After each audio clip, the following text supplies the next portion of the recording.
係咧，我有啲嘢想同你講。做咩啊？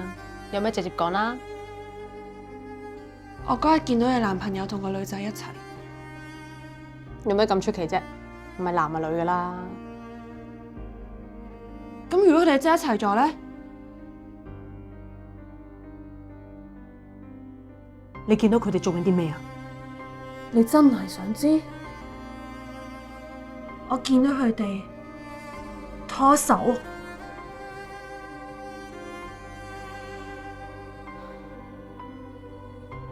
其實我都知有啲嘢噶啦，不過我唔講啫。咁你會唔會攤牌啊？我有諗過，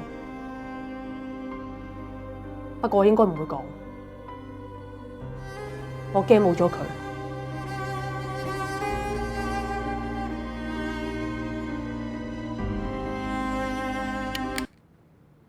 係咪咁啊，導演？我冇諗過你哋演成咁㗎。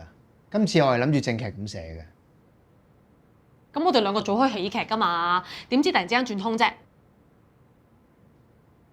再試。你見到佢哋做緊啲咩啊？你真係想知？我見到佢哋拖手。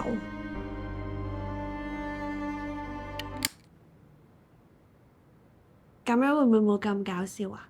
喂，呢個方向觀眾 buy 唔 buy 㗎？咁都要試㗎。而家啲觀眾已經睇慣咗我哋做喜劇，你諗下我哋上一場有幾多人睇？我就係想轉一個 tone，show 到我哋唔同嘅面向，可以吸一啲新嘅觀眾嘛。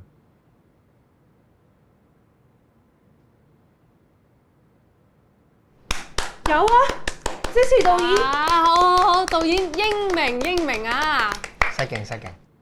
嗱，總之咧，而家我劇本就係咁樣㗎啦，我唔會改嘅。反而我覺得要改嘅咧係嗰個戲。頭先咧，你哋咪好多。咁如果出軌嗰個係子晴咧，你會點啊？乜我哋劇團真係行唔落去啦咩？